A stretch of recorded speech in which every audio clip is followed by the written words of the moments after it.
I parked my car 2 blocks away from the university auditorium. It wasn't by accident, I didn't want anyone to see me. The dented hood of my '09 Corolla caught a glint of the morning sun, and for a second, I thought about driving away. Just turn the key, hit the gas, disappear again. But I didn't. Through the windshield, I watched them gather, families in suits and dresses, posing for photos in front of the banner that read "Congratulations, Class of 2023. Laughter echoed down the street. Balloons. Bouquets. The usual. And in the middle of it all, my family. My mother's hand rested proudly on my sister's shoulder. My father stood behind them, his smile wide and polished. None of them looked around like they were missing someone. Because to them, they weren't. I found out about the ceremony from a friend's post. Tara, my sister, hadn't mentioned it. Neither had Mom or Dad. They had forgotten, apparently. I leaned my head against the steering wheel and exhaled slowly. A line popped into my head, sharp as the spring air through the cracked window. They taught me that family doesn't always mean home, sometimes it means the audience that applauds when you fail. I opened the door and stepped out. I wasn't here for them. I was here to witness something. Maybe to remind myself why I left. The marble floors of the lobby echoed under my feet. No one noticed me at first. I was just another woman in a blazer and jeans, holding a purse too tight. The kind of tight that made your knuckles pale. Then I saw her. My mother. The same pearl necklace I once skipped lunch for in college, trying to save up for her birthday, now looped neatly around her neck like a trophy. It made my stomach turn. Tara stood near her, makeup flawless, hair curled in those effortless spirals she always managed to pull off. Her eyes scanned the crowd, passed right over me. A few cousins glanced my way. Polite nods. Then whispers. The ceremony started. People took their seats. A soft hush fell as the dean took the stage. Tara's name was called, and the room applauded like she cured cancer. She took the mic, flashing that practiced smile. I want to thank my incredible family, she said. Especially my parents, who never stopped believing in me. No mention of me. Then, from 2 rows behind, Aunt Cheryl chuckled loud enough for the room to hear. Well, at least one daughter made it. Laughter. Real laughter. Not cruel, just comfortable. Like it was a shared joke. I didn't turn. I didn't blink. If silence were a medal, I'd have earned it long ago. I stared ahead, fists clenched in my lap. Back then, 4 years ago, I was the one working double shifts at the grocery store and tutoring at night just to help with bills. I wasn't lazy. I was drowning. They said I had potential, once. Then I failed 1 semester. Just 1. And that was it. They wrote me off like a bad investment. You had your chance, Odessa. We invested in the wrong daughter. The words lived in me like cold ash. But I remembered that little hand-stitched tablecloth I made senior year, white linen, blue thread, I try my best. I had meant it. God knows I meant it. On stage, Tara held up a plaque. It had our family company's logo etched on it, clean, sleek, familiar. I designed that when I was 20. They used it without asking. Created by Tara Thompson, the announcer beamed. My breath hitched. Not from surprise. Just confirmation. Even my mistakes, they found a way to steal. I looked down at my lap. My fingers dug into the seams of my purse. I could hear my pulse in my ears, feel it rising in my throat. The woman beside me squinted. You look familiar, she whispered. I smiled, thin and sharp. I used to belong to that picture. Tears pressed behind my eyes, but I wouldn't give them the air. The ceremony wrapped. People stood. Photos resumed. I slipped out the side door like smoke. Outside, the sun had moved, higher, harsher. I walked toward my car, every step peeling a layer of hurt off my skin like sunburn. My phone buzzed. An email, your business registration has been approved. I stared at the screen. Then smiled, quiet, sure. I had built it in silence. Nights after cleaning shifts. Weekends they thought I was sulking. It was mine. They taught me how to survive without them, I whispered. 3 months passed since the day I watched my family clap for a version of success they'd never let me touch. I kept my head down, worked 2 jobs, and didn't look back, not out of strength, but out of necessity.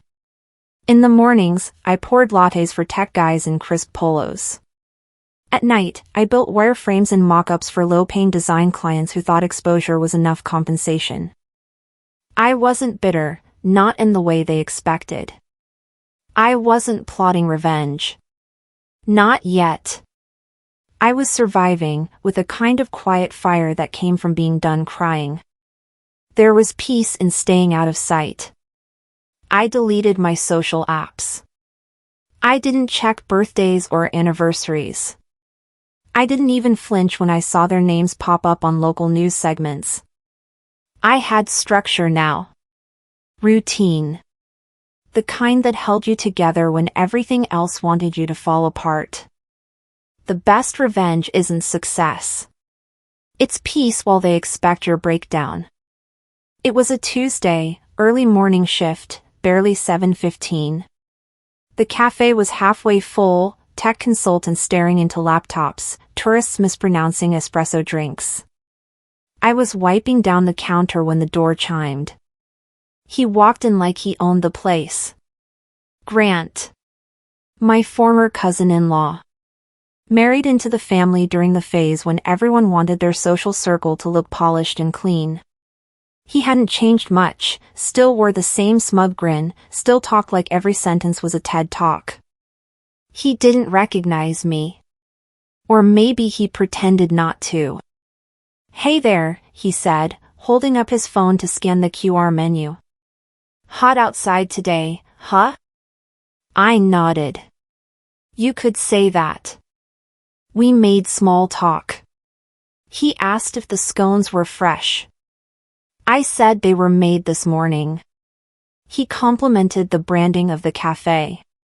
Then, like it was nothing, he handed me his business card.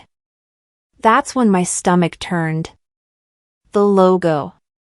The tagline. The colors. It was mine. The same concept I sketched up in college during a sleepless weekend fueled by vending machine coffee and the dumb hope that someone might see me one day.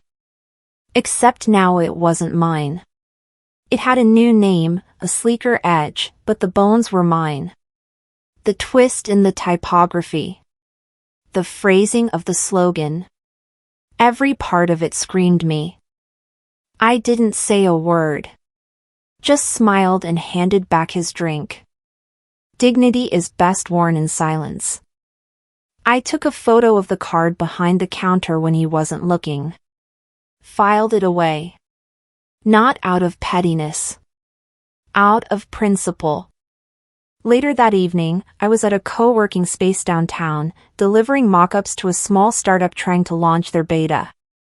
I waited by the front desk, laptop in hand, when the receptionist's screen lit up with a Zoom call. She put it on speaker. That's when I heard it. My aunt's voice. Laughing. I swear, Odessa probably makes lattes now, she joked. Someone on the other end cackled. And Tara? She's the future, baby. The girl's on fire. CEO in heels. I stood there, 5 feet away, frozen. The client beside me chuckled, not knowing who I was. Not knowing they were talking about the woman standing in the hallway with a USB full of ideas and not enough sleep. I didn't flinch. I handed over the files, smiled, and left. They don't know I'm still watching. They think I've vanished. That's their mistake. Walking home, I passed a bus stop where I used to wait in college, sketchpad in hand, always dreaming. I remembered the day Tara asked to see the files, the project I'd built for my final design pitch. She said she just wanted to help improve the language. She said it was just between us. Back then, I believed in family first. I had no legal documents. No copyright claims. Just trust. And maybe that was the dumbest part. Dad once told me, "You don't protect ideas from family." That line, it echoed now like an old bruise. I got home, dropped my bag, and opened my laptop. My old email drafts were still there. Date-stamped mock-ups. Notes. Voice memos. Even a recording of Tara asking for access. They took it because they thought I'd never come back for it. That night, I logged into a domain name I bought years ago but never launched. The same name they had gutted and rebranded. I updated the homepage with 3 words, "The original returns soon." Then I opened my inbox. Drafted a new email to myself. Subject line, Phase 1 begins. I picked up the catering shift because the restaurant owner had always been kind to me. He didn't ask questions, and I didn't offer answers. It was a quiet, family-run place that handled private events for the rich and familiar, the kind of people who wanted the illusion of warmth with their wine. I didn't think much about it when they said there'd be a high-profile dinner that night. Another local success story. Another group celebrating themselves. When I saw the reservation name printed on the event order, my chest tightened. Tara's last name. Not just her, our families. For a second, my hands froze around the tray of polished silverware. The air left my lungs like I'd been punched. But I didn't cancel. I couldn't afford to. If I ran every time I saw their name, I'd never leave my house. So I tied my apron, pinned my hair back, and told myself to stay invisible. No name tag. No recognition. Just the hum of the kitchen and the sound of my heart trying not to betray me. The private room glowed with gold lighting and laughter that came too easily. The scent of roasted duck and truffle butter filled the air. I carried in the first course, plates trembling only slightly on the tray. Then I saw them. My parents. My aunt and uncle. A few familiar faces from the company. And Tara, sitting in the center like a crown jewel. They were celebrating her innovation, apparently. I stayed near the corner, quietly pouring drinks, pretending to be part of the decor.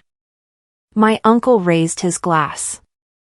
To Tara, he said. To the one who had the courage to rise above the noise. Cutting out the distractions was the best thing this family ever did. Laughter followed. My aunt leaned over. "You mean cutting Odessa off?" she said, smirking. "Guess we know who was dragging the ship down." The table erupted. The sound hit me like gravel. Every word felt like a hand pressing harder on an old bruise. But my hands didn't shake. Not this time. I kept refilling glasses, staring through the blur of smiles. Tara didn't stop them. She laughed too. Someone snapped a selfie, angling the camera high. "Cheers to the real legacy," the younger cousin said. If they only knew who was standing right behind them. When the dinner finally slowed, I slipped into the hallway, breathing through the ache in my chest. My shift was almost over when a sous chef, someone I'd trained months back, caught me by the sink. "Hey," he said quietly, glancing over his shoulder. "I think you should see this." He handed me a printout from the scholarship list posted online. I took it, confused, until my eyes found the name. Tara's younger brother. Listed as recipient of the Austin Innovators Grant. The description beneath it stopped me cold. It was my project. My college pitch. The same design, the same concept, even some of my phrasing, slightly reworded, but unmistakable. They hadn't just stolen a brand. They'd stolen my work, my scholarship, my chance. I swallowed hard, whispering to myself, they didn't just replace me. They're building their legacy on my bones. The chef didn't ask questions. He just nodded when I thanked him and tucked the paper into my apron pocket. I left before dessert was served. The night air outside felt heavy, humid, electric. I drove home in silence, headlights slicing through my thoughts. By the time I reached my apartment, I was calm again, too calm. Inside, I spread everything across my desk.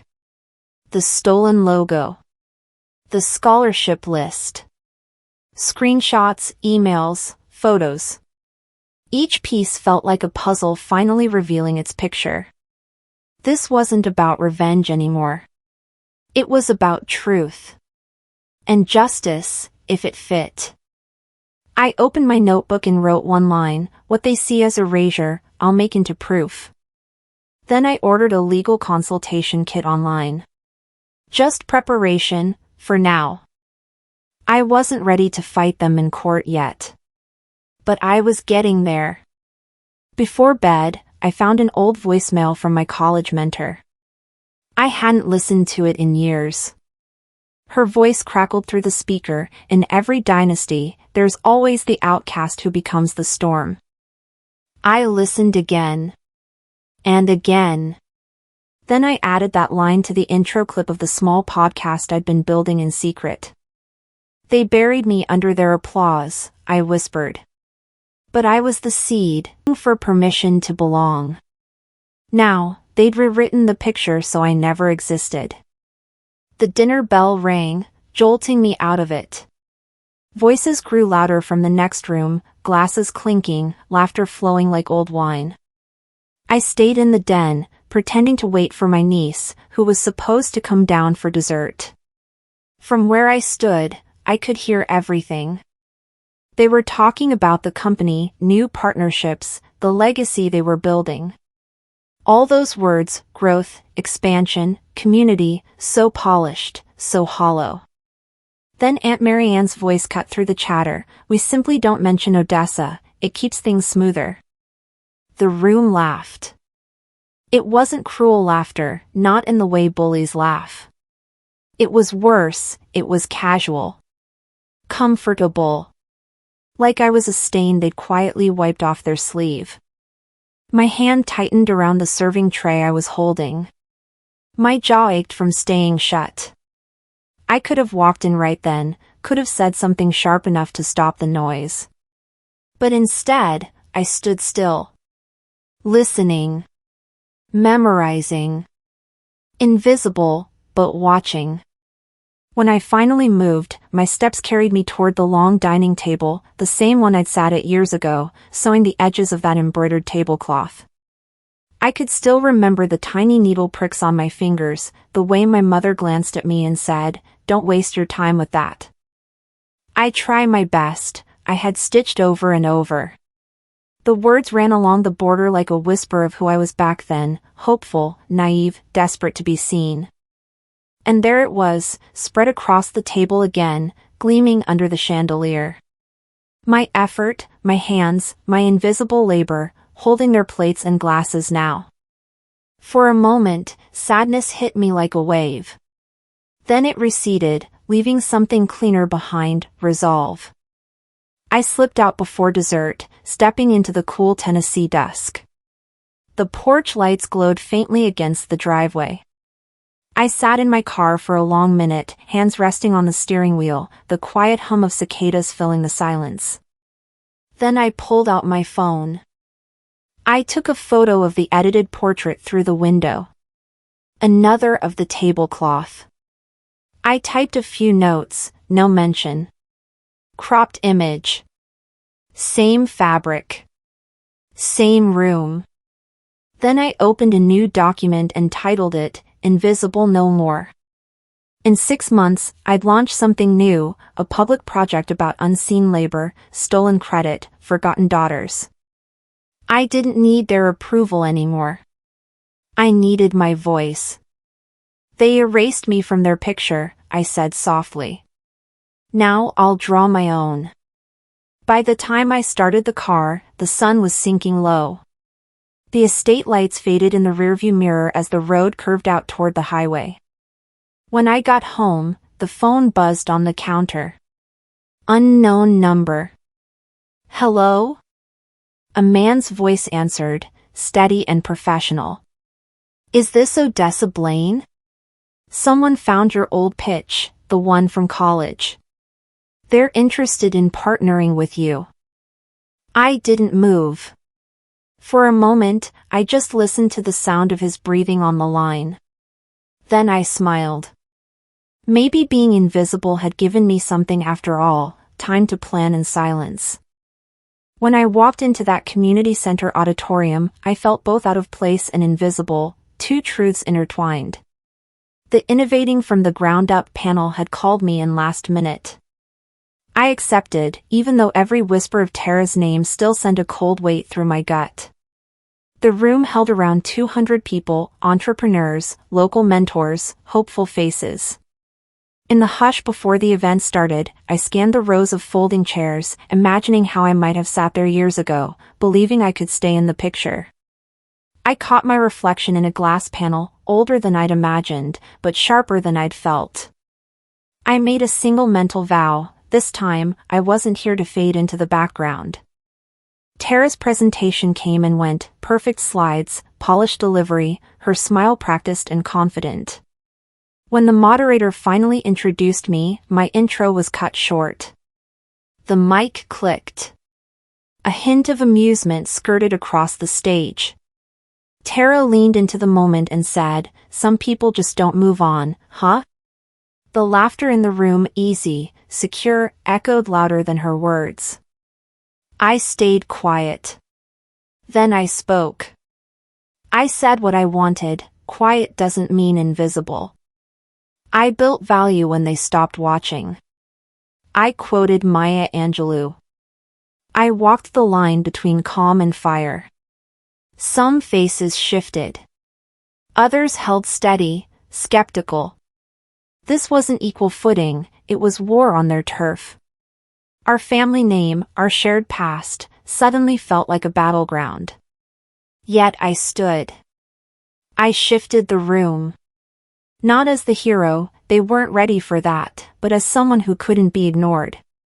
Later, standing near the refreshment table, I watched Tara approach. Her grin was effortless. She said, "Pretty gutsy, showing up here." I replied softly, "You built your empire on silence, mine ends tonight."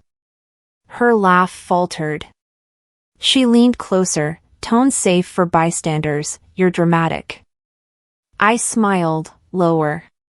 Only cowardly people call consequence drama. The space between us crackled, old wounds pressed into new demands. I walked away before the room could catch up. I left a business card, a glance, a purpose behind. That evening, at home, I stared at the ceiling. My legs ached, but rest didn't come. I replayed every moment, the introduction cut, the laughter, the threat I'd delivered. My voice cracked when I muttered, "I didn't win the room." But I regained my voice. I pulled out a tall mug of tea and opened my journal. I wrote every detail, names, dates, feelings. I underlined the truth, I was never the mistake. I was the lesson they couldn't learn. The words settled in my chest like sediment, a calm, heavy peace. 3 mornings later, I found the envelope before breakfast. It was embossed, formal, no return address. I opened it with slow fingers. Inside, a cease and desist notice from my family's lawyer. And the subject line, my old project name. I looked at it and felt something quiet rise, validation, maybe power, definitely the first crack in their facade. This wasn't over. Not by far. When the invitation came through for the Austin Tech Expo, I almost laughed. A citywide innovation event, sponsored by the same council that once funded Tara's stolen project. Part of me wanted to delete the email. The other part, the one that had been collecting receipts, timestamps, and silence, clicked accept without hesitation. I arrived early that morning, the convention hall still echoing with microphone checks and rolling carts. My booth banner read EchoCore Solutions. Simple, sharp, new. Nobody there knew that every piece of it, the concept, the vision, the code, was born from what they'd taken from me. My team waited by the display, 3 women I'd mentored from the community college program I helped fund. They were my living proof that my work had grown beyond their theft. Paul spotted me first, across the aisle. His smirk carried the same arrogance it always had, the kind that made him believe charm could bury guilt. He leaned toward a local reporter, whispering something while his eyes stayed locked on me. I didn't look away.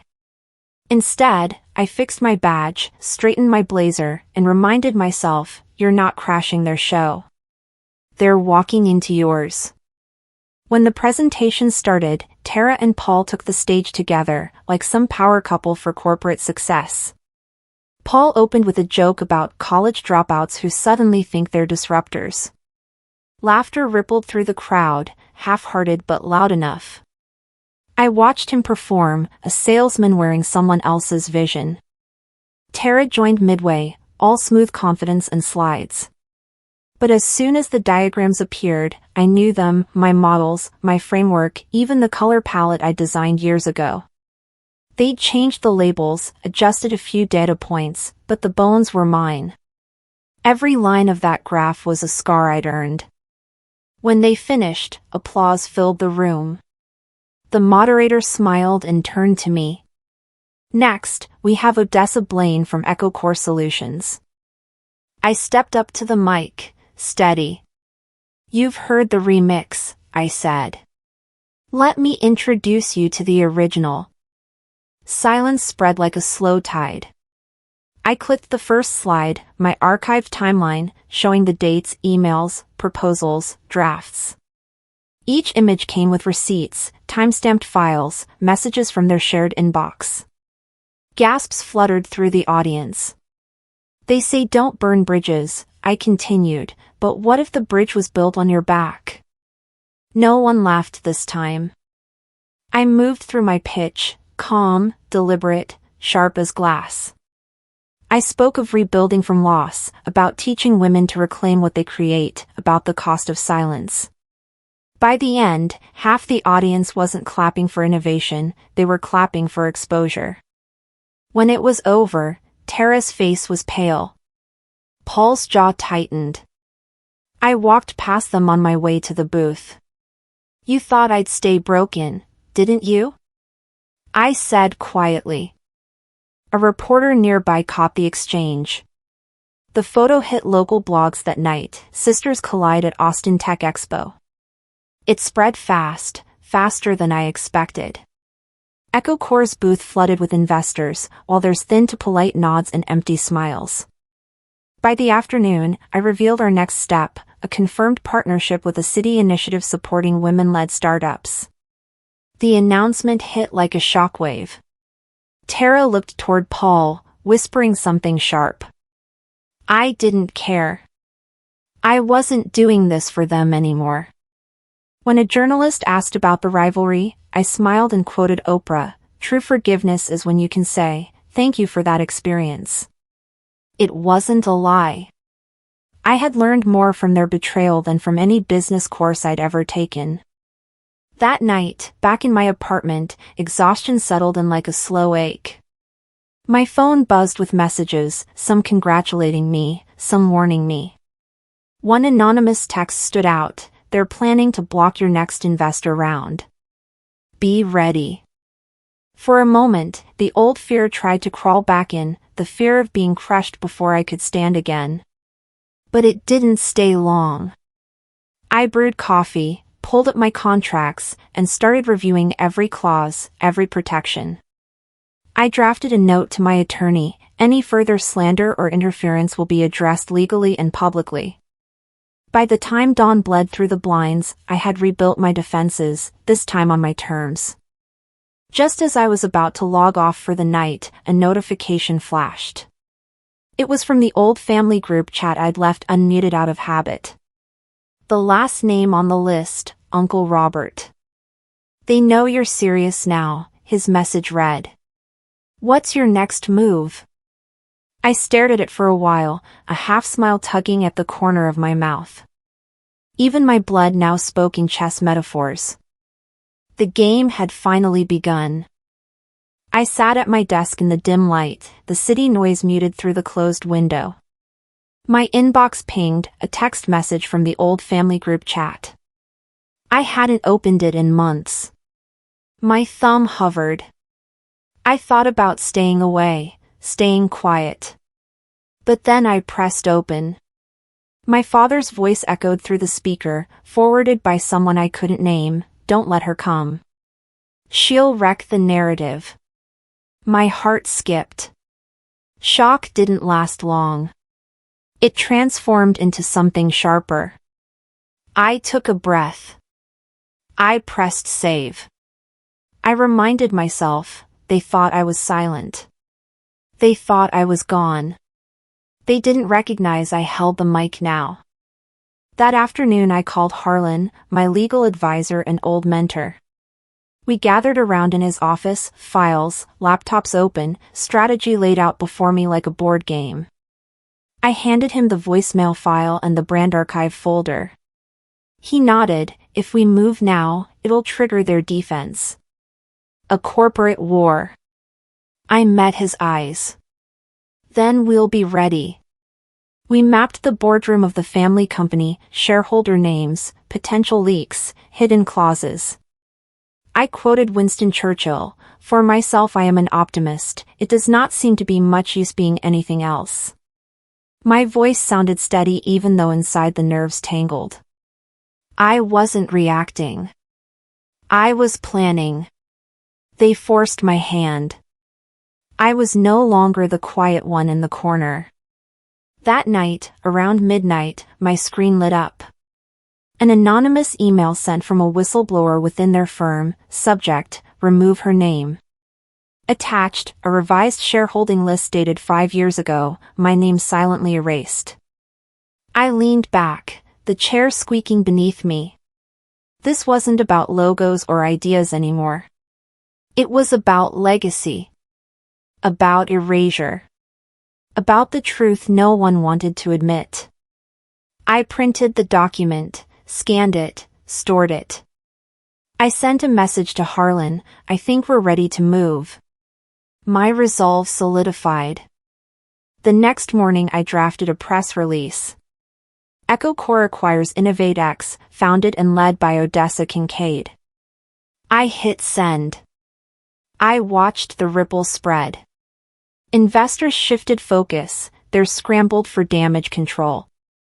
Tara and Paul's booth across from mine looked smaller now. I walked past them calmly. You thought I'd stay broken, didn't you? I didn't wait for a response. Their silence answered. A reporter caught the exchange. I gave interviews. I said, this isn't revenge. This is business justice. I quoted Oprah: true forgiveness is when you can say, thank you for that experience. And I meant it. Back at my office late that evening, I stared at the rows of investor emails and legal files. The messages came in: warnings, congratulations, projections. One text stood out: they're planning to block your next investor round. Be ready. I felt the old fear flicker. But I didn't panic. I brewed coffee, reviewed contracts, wrote a note to my attorney. Any further slander or interference will be handled legally and publicly. I was ready, not for their games, but for my own truth. Just as I was about to log off, the notification popped up, a message from Uncle Robert, the one who smiled too kindly at family dinners. They know you're serious now. What's your next move? I sat back. A half-smile curved my lips. My fingertips tapped the screen. The game board was set. Even my own blood now spoke in chess metaphors. And I accepted the challenge. Walking into the convention center, I felt the lights first. They were bright and unyielding, shining across polished floors and upward toward the high ceiling, reminding me that this wasn't a backroom meeting anymore. I carried the banner EchoCore Solutions behind me like armor, and I felt every pair of eyes passing in my direction. Thousands of people, investors, media crews, Start UPS with polished logos, filled the hall. Cameras clicked. Microphones hummed. In the sea of strangers and ambition, I found a few familiar faces from my family's company, guests labeled legacy sponsors, their names printed next to mine in the program guide. My heart didn't race, it steadied. I thought, let them recognize the name they tried to delete. When the host introduced me, the stage lights hit full. I stepped into the glow, and behind me, a huge screen displayed the EchoCore logo, sharp and white against deep blue. I cleared my throat and smiled. I said, the story you thought you finished writing? I hold the pen now. Then I revealed that EchoCore had acquired the majority stake in the Blaine Kincaid family company, live in front of everyone. The room paused. Cameras flashed. My family representatives looked frozen, glasses in hand, mouths open, legacy reconsidered. I felt vindication, tempered by calm. I meant every word. You've heard the remix, I continued, let me introduce you to the original. I showed dated files, emails, design drafts, all proof. The mood shifted from applause to a hum of recognition. This was no small uptake. It was shift. Then I leaned in, lowered my voice for the crowd to catch. This is the last check you'll ever cash in my name. Silence fell. Staff in the lobby stopped catching drinks. The applause arrived moments later, louder for truth than for triumph. As I stepped off stage, reporters clustered. Behind me, two siblings I knew, Tara and Paul, stood motionless. I walked past them, my posture upright, gaze fixed ahead. I didn't wait for their next move. The storm was underway. Outside, my phone erupted. Notifications, tweets, tags, articles. The hashtag dropout to CEO blinked on countless screens. I didn't need to. What happened was already printed, posted, dissected. This was mine. Just mine. Then I heard tires on gravel. A rental car pulled up the drive. I didn't expect company, but I stayed seated. The driver's door opened. Out stepped Miles. My cousin. He looked older than I remembered, lines near his mouth, hair a little grayer. He held a cardboard box, looked unsure if he should walk closer. I nodded. He came up the steps like a man walking into a room he didn't think he was invited to. We sat across from each other at the small porch table. He didn't ask if he could. Just placed the box between us and said, I found these in Dad's garage. They were meant for you. Inside were letters, old ones. Grandma's handwriting on yellowed envelopes. I didn't touch them. I just looked. He sat back, rubbed his face. I should have said something years ago. His voice cracked, just once. I knew it wasn't right. I heard them talk about you like you didn't matter. I didn't say a word. I stayed quiet, letting it land. He stared out at the lake. You didn't deserve how they treated you. I didn't cry. I didn't argue. I just nodded. Thank you. And we left it at that. That night, we drank cider and talked. About Grandma's banana bread. About the time I nearly broke my wrist climbing the attic. About the way everything always seemed to go silent when Dad walked into a room. Miles told me Grandma had tried to protect my college fund, that she left instructions for me in her will, instructions someone decided didn't matter. I think she always knew, he said. We all knew, I said. We just didn't want to deal with it. You did, he replied. You broke the pattern. We just watched. We didn't hug. We didn't need to. Some wounds heal quieter than they cut. By morning, the sky was a soft mix of fog and orange. I wrote one last thing in my journal: victory doesn't always roar. Sometimes, it's the quiet that tells you you've won. I made notes on starting a mentorship circle. Nothing big. Just a few girls at first. Girls who've been silenced. Overlooked. I'd teach them what I wish someone had told me sooner: how to own their voice without apology. Later, I drove out to Grandma's grave. No ceremony. Just me. I placed a single leaf on her stone and whispered, "It took me a while, but I finally heard you." When I returned to the cabin, a white envelope sat in the mailbox. No stamp. Just handwriting I didn't recognize. Inside was a single sheet. Dear Ms. Blaine, we're honoring you with the Horizon Impact Award. Please confirm attendance. I held the letter in both hands, heart steady. I didn't smile. Didn't cry. I just breathed in deep and thought, they buried my dreams, but I planted roots.